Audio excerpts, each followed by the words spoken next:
मित्रों, एक बार कथा पंडाल में उपस्थित सभी श्रोताओं से अनिरुद्धाचार्य जी महाराज ने पूछा कि संसार में सबसे कीमती चीज क्या है।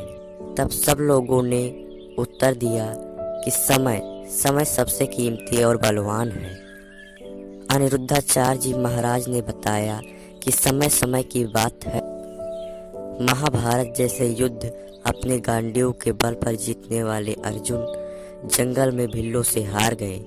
वही गांडीव था, वही अर्जुन थे। यद्यपि इस संदर्भ में कहीं कहीं यह भी कहा जाता है कि भीलों ने उनकी गांडीव बदल दी थी। महाराज जी ने कहा, समय रेत की तरह है, हाथ से एक बार फिसल गया तो दोबारा नहीं आने वाला। उन्होंने कहा कि समय का पूर्ण रूप से सदुपयोग करो, क्योंकि समय का दुरुपयोग करके कोई व्यक्ति सफल नहीं हो सका। महाराज ने एक दृष्टांत सुनाते हुए कहा कि मेरे गांव में एक आदमी था। उसके पास अचानक कहीं से बहुत पैसा आ गया। वो प्रत्येक दिन शराब पीकर पूरे गांव को गाली देता था, प्रत्येक घर के सामने खड़े होकर गाली देता था। लेकिन जब पैसा समाप्त हो गया तो ठंडा पड़ा रहता है।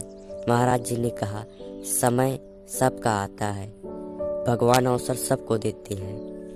उस अवसर को पाकर कोई अर्जुन हो जाता है तो कोई दुर्योधन, अर्थात कोई उस अवसर का सदुपयोग करके महान व्यक्तियों की श्रेणी पा लेता है तो कोई इस अवसर का दुरुपयोग करके अपने आप को पतित कर लेता है। महाराज जी ने कहा, समय शूर्पणखा के भी पास था और समय शबरी के भी पास था। माता शबरी ने उस समय का सदुपयोग किया, राम से प्रेम करके उन्हें अपने जूठे बैर खिलाकर अमर हो गई। परंतु शूर्पणखा ने उस समय का दुरुपयोग किया और नाक कान कटवा कर चली आई।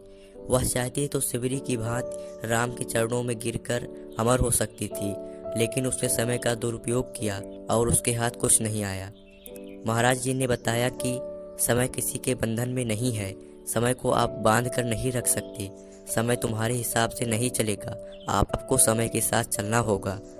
जो व्यक्ति समय के साथ चलता है वह सफल हो जाता है, और जिसने समय को अपने हिसाब से परिवर्तित करना चाहा वह पतित हो गया। समय कहता है कि पराई स्त्री को माता मानना चाहिए, लेकिन रावण माता सीता को गलत ढंग से हरण करके ले आया।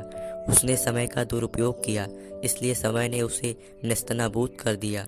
रावण के जीवन में वो तारीख दोबारा नहीं आई जिस तारीख को उसने माता सीता का हरण किया था। समय बलवान है। जब भगवान हमें अवसर दे तो हमें उसका सदुपयोग करना चाहिए। भगवान हमें धन दौलत दे तो उन्हें अच्छे कामों में लगाना चाहिए। सबके साथ विनम्रता का व्यवहार करना चाहिए। अगर आपको ये वीडियो अच्छा लगा हो तो वीडियो को लाइक करके चैनल को सब्सक्राइब करें और कमेंट में जय श्री राम लिखना ना भूलें। धन्यवाद।